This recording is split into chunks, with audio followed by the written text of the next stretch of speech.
Hi there. This is the thing about Upstart. Market cap right now is close to $5 billion. Price $52 per share. Now, you look at what they have and what they can deliver, right? Cash, 800 million, close to 900 million. Debt, don't forget about debt, 1.3 billion. And net cash position, minus, so this is minus 450 million. So compare this amount with the market cap, you can see that they don't have anything on their balance sheet. But the market expects that Upstart will deliver more revenue in the future, more earnings, and more free cash flow. And if they continue to grow, of course, the market cap will continue to increase. For instance, to assess the future growth, what will the growth be? To look at the past first, look at revenue. 2022, 800 million. 2023, a decline, 500 million. 2024, an increase, 600 million. And the estimates for 2025, the revenue is expected to rebound and increase even more than 2022, from 800 million to 1 billion. Earnings, as you can see, they have losses over the last 3 years, 100 million, 200 million, 2024, 170 million, and for 2025, they expect to break even. Now, surprise, free cash flow was with minus 2022, close to 700 million, 2023, 170 million, and 2024, they delivered positive free cash flow of about 170 million, and for 2025, the free cash flow is expected to increase a little to 200 million. Now, as the revenue is expected to grow more in the future, the earnings to improve, and free cash flow, same thing, grow more in the future, the market cap, yes, can grow more. From this level, from 5 billion, maybe 10 billion, 20, 30. Everything depends, at the end, on their earnings and free cash flow. So how can you assess if they can grow more in the future? And of course, maintain their margins. To increase their margins. Because over the years, they reported a loss. So you can easily look, let's switch back to the laptop. You can look at their transaction volume here, dollars. You can see that over the years, over the quarters, it has increased. As you probably know, Upstart originates loan on behalf of banks, credit unions, and other institutions. And they act as a platform. They originate the loans, and then they are trying to get rid of those loans. In one way, you can think that the platform charges a fee for every loan they originate. Now, to see the future growth rate of this company, you have to look at volume, transaction volume, but then you have to look segment by segment. Personal loans origination here, 2 billion over last quarter, Q1 2025. Then other origination, 600 million. Home origination, 41 million. Now, from this level, you have to think how much they can grow. For home origination from 41 million to how much? Same for other origination from 61 million and personal loans from 2 billion. So let's see the market size. Here you can see the market size for personal loans. So they have currently 2 billion. The total market size is 150 billion. Other loans, they have about 61 million. And the total market size is about 677 billion. In home, they have 41 million. And the market size is over $1 trillion. So they have a lot of room to grow. Plus, them also expand into small businesses, where the market size is close to 900 billion. So, let's go back to the paper. Growth, room to grow, a lot. Right? They have a lot. They can more than 10x their revenue in the next 5 to 10 years.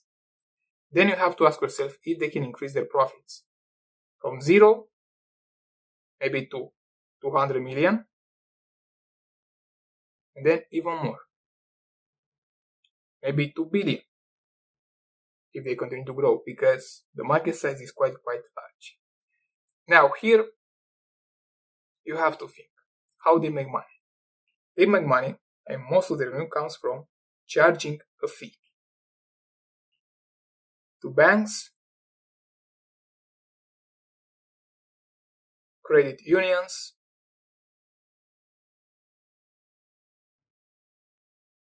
and other financial institutions.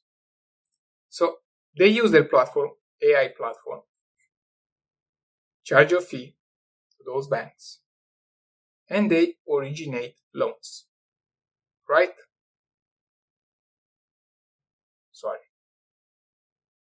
Loans. And you've seen their market size. There is a lot of room to grow.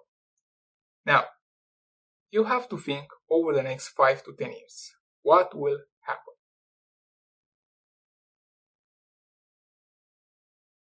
As I said, there is a lot of room to grow. There is no doubt. But then you have to ask yourself, why will those banks and credit unions pay a fee to Upstart to originate loans? They might choose to implement their own AI system or acquire a company in this field. Maybe they will buy Upstart. Maybe they will buy another company. They have more options. And then you have to ask yourself, but what if other companies may come that will offer the same services to banks and credit unions? What will happen then? Well, this fee, if they have more competition, will go down, because they'll be forced. If other competitors offer a lower fee, those banks, credit unions will switch those competitors, and Upstart will be forced to lower their fees to keep their clients, banks and credit unions. Now, this is one scenario, more competition. But again, banks and credit unions might choose to implement their own AI system. Or maybe a new company,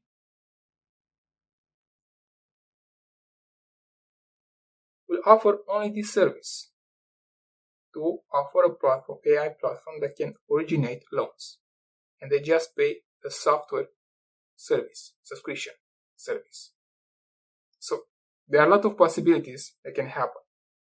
That's why Upstart has great potential, 10x in the revenue. But when others will see that they start making more money, become profitable, they want to take a pie of this industry. And you've seen the room, the size. And when that happens, fees will get lower.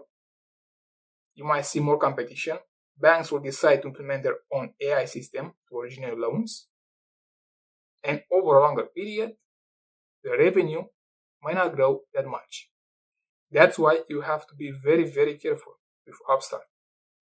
Yes, the growth rate has rebounded, is expected to grow more in the future, but over the next 5 to 10 years, question mark, if the growth can be maintained, especially their profits, if they can maintain their profits. Now, as I said, you also have other opportunities to be acquired by a major bank, to acquire their AI platform. If that happens, they might pay a premium, this current market cap of 5 billion, let's say 10 billion, and can have a double, a 2x from acquisitions, right? And also, you can also have an increase in the stock price, especially if they continue to increase the revenue and become profitable. But again, how long will they continue? Because you might have one up in the stock price, and then if they face more competition, the stock price will go down. So you have to be very careful when you get in and out. That's why investing in this company is quite risky. You might choose to focus only on the reward and forget about the risk, but you also have to pay attention to the risk. That's why if you want better investment ideas than Upstart, you can join my portfolio, my membership, and see exactly what I buy and what I sell. Simply go to my profile, press join, and more recently I bought one company, undervalued company from US, where your return may be a double in less than 1 year with low risk. Low risk. So it's up to you if you want better returns. And if you have other questions about this business, Upstart, please let me know in the comments.